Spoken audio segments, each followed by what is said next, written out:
Caros alunos, sejam bem-vindos a mais uma aula e aqui a gente continua o tema da competência e da fazenda pública. Para começar a aula, eu peguei uma situação bem específica, tá? Que foi analisado pelo STF no ano 2021. E qual foi essa situação? O STF ele teve que analisar a competência para processar e julgar uma ação rescisória proposta pela União contra uma decisão proferida pela Justiça Estadual, tá? E perceba que a situação é bem particular, porque nós já vimos, certo, que quando o Poder Público Federal ele ingressa numa ação na Justiça Estadual, ele vai puxar o processo para a Justiça Federal. E ao mesmo tempo, tem algo estranho, porque se a gente for estudar a competência da ação rescisória, quem vai rescindir uma decisão de um determinado juiz é o tribunal, mas é o tribunal hierarquicamente superior a aquele juiz. Então surgiu um grande problema de verificar quem é que iria rescindir a decisão de um processo que já está sendo julgado na Justiça Estadual, porque aí não é nem um deslocamento de competência, porque o processo originário lá, ele não vai para a Justiça Federal, o que vai seria só a ação rescisória, tá? E o STF ele entendeu que vai competir ao Tribunal Regional Federal processar a ação rescisória proposta pela União com o objetivo de desconstituir sentença transitada de julgado proferida por juiz estadual quando ela afetar o interesse de órgão federal. Isso foi no recurso ordinário 598650, tá? E qual foi esse caso? Tá? Até para a gente entender melhor, porque às vezes fica difícil de visualizar essa situação, e o caso é bem pitoresco, tá? Então, em 2001, o INCRA ele ajuizou uma desapropriação contra seu Zé, tá? Em 2003, o valor da desapropriação foi fixado por sentença e, perto do pagamento do valor, foi informado que esse mesmo seu Zé era devedor de vários débitos tributários. Em 2005, esses valores de precatórios eles estavam próximos de serem pagos, tá? E só que aí eles foram penhorados por ordem de um juiz de família, tendo por base uma ação de alimentos que foi proposta pelos filhos do seu Zé. Então o que é que ia acontecer? Você não ia poder usar aquele dinheiro para pagar tributo, você ia usar aquele dinheiro para pagar a ação de alimentos. E no meio dessa confusão, em 2007, também houve uma ordem de penhora desses valores pelo juiz de uma execução fiscal federal. Mas qual foi a confusão? De onde é que surgiu essa ação rescisória? Porque havia uma suspeita de que essa ação de alimentos ela era um conluio entre as partes para impedir que esse dinheiro da desapropriação ele fosse usado para pagar o débito tributário. Então, a União ajuizou uma rescisória em relação à decisão do juiz lá de família, alegando, enfim, que havia um conluio ou alguma coisa do tipo. E aí ficou aquela confusão. Vai para o TJ ou vai para o TRF. E aí até, tendo por base esse panorama, é bom a gente observar quais foram, digamos, os fundamentos normativos usados pelo STF para chegar a essa conclusão, tá?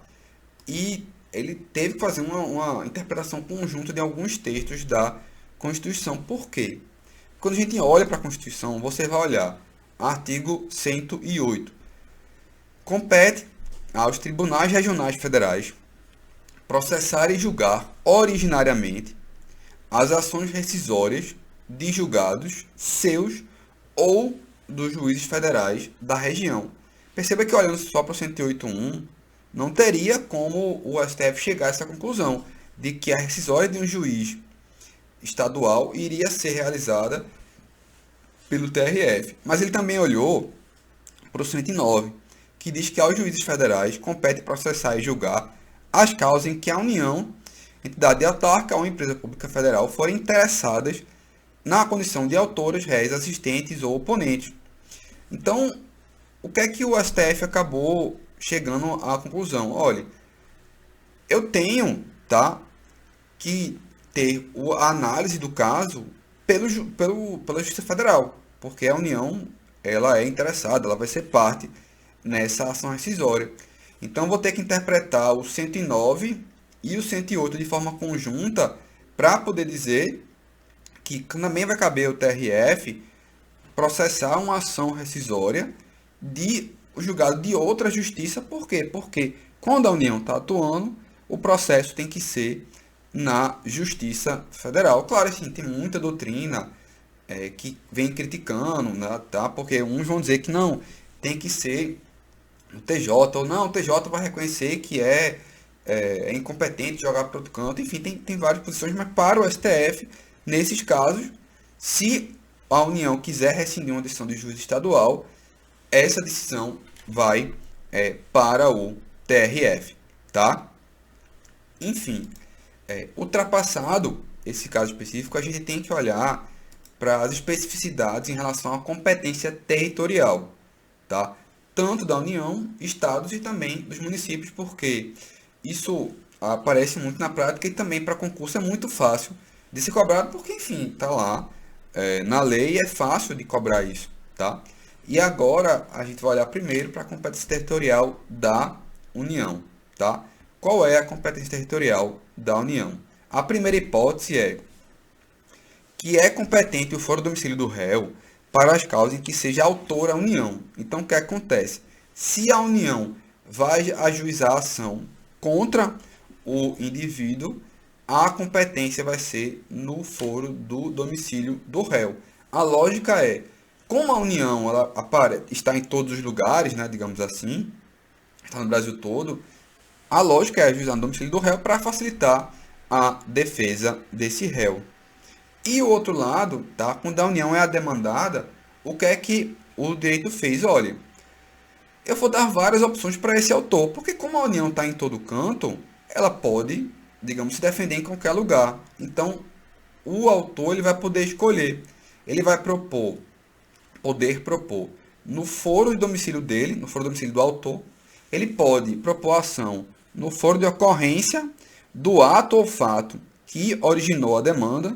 Ele pode também no de situação da coisa ou ainda no Distrito Federal, tá? Então ele vai ter 4 opções: no seu domicílio, no de ocorrência do ato ou fato, imagine um acidente que ocorreu com ele em outro estado no qual ele não mora, no de situação da coisa ou ainda no Distrito Federal, tá? Então, quando a União é réu, o autor ele vai ter uma série de opções, tá? Ainda em relação à União, a gente tem algumas particularidades, tá? Por quê? Porque para o STF, o sujeito ele vai poder escolher ajuizar a ação no foro da capital do Estado membro, mesmo que seja domiciliado no interior. A lógica do STF parece ter sido muito a ideia de que, não, mas o elemento mínimo do Estado é a sua capital. Então, para além daquelas 4 opções, né, fora do domicílio do autor, situação da coisa, DF, ele também vai poder escolher ajuizar a ação no foro da capital do Estado, mesmo que imaginamos em Pernambuco, o cara mora em Petrolina, mas quer ajuizar a ação em Recife, ele também vai poder ter essa opção. E um outro detalhe é que o STF ele já incluiu nessa lógica da competência da União também as suas autarquias, para que elas não tivessem nenhuma vantagem no quesito de demanda em relação à União. Então, a autarquia também vai seguir a regra, digamos, da escolha por parte do autor de onde ele vai poder demandar a União, tá? E com o CPC de 2015, o que aconteceu? Houve uma alteração de onde eu vou poder demandar os estados e o DF. Porque agora ele meio que igualou os estados e o DF à União. E qual vai ser essa previsão? Se você olhar no CPC, a previsão agora é a seguinte, tá? Quando você tiver estados e DF, se o estado ou o DF for o autor, a ação será proposta no foro de domicílio do réu. Então aí a gente tem igual à União. E se o estado ou o DF são réus, a ação vai poder ser proposta no foro de domicílio do autor, no de ocorrência do ato ou fato que originou a demanda, no de situação da coisa e ainda na capital do respectivo ente federado. Lembre que quando a gente olha para a União, ela fala DF, enfim, capital do Brasil. Quando a gente fala estado, é na capital do respectivo ente federado. Então, se você imaginar no Rio de Janeiro, você vai também poder propor a ação no Rio de Janeiro. Essa hipótese específica de competência, ela tem gerado, digamos, uma considerável polêmica, tá? Você tem até uma ADIM questionando essa possibilidade e muitos dos argumentos, mas imagine uma ação de cobrança contra o estado de São Paulo, mas ajuizada na Paraíba. Perceba que quem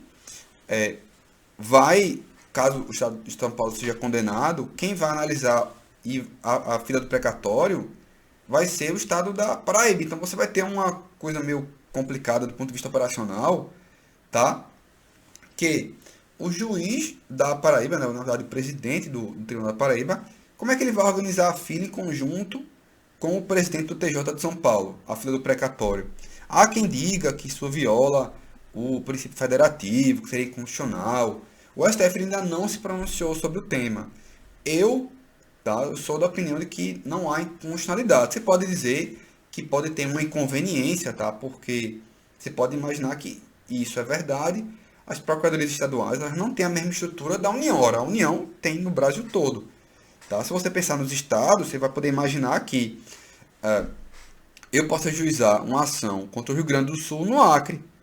E como é que vai ficar para a defesa adequada desse ente?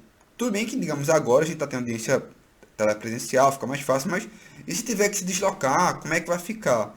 Mas, enfim, até agora, tá, como não tem decisão do STF, permanece essa lógica do artigo da legislação do CPC, certo? Que a competência do DF Estados, ela praticamente é igual à União. Você só vai precisar trocar o finalzinho, né? Porque enquanto na União é o DF, no caso dos estados, é a capital do respectivo ente federado. E o último ente, né, o menorzinho, que é o município. Qual é a previsão? Ora, não tem. Então, o que é que acontece? Não há uma previsão específica de competência do que fazer quando o município ele é parte no processo. Então, o município, ele no fim das contas, ele será uma pessoa jurídica como qualquer outra. Então, por regra, tá? Quando o município faltou, a lógica em geral é que o foro domicílio é o do réu. Fora, enfim, as outras possibilidades de situações específicas que tem no CPC. E quando o município for réu, a competência, em geral, será do lugar da sede da pessoa jurídica, ou seja, no próprio município. Então, no caso do município, a gente não vai ter toda aquela confusão não exatamente, né, mas todas aquelas opções que tem quando é União ou Estado / DF.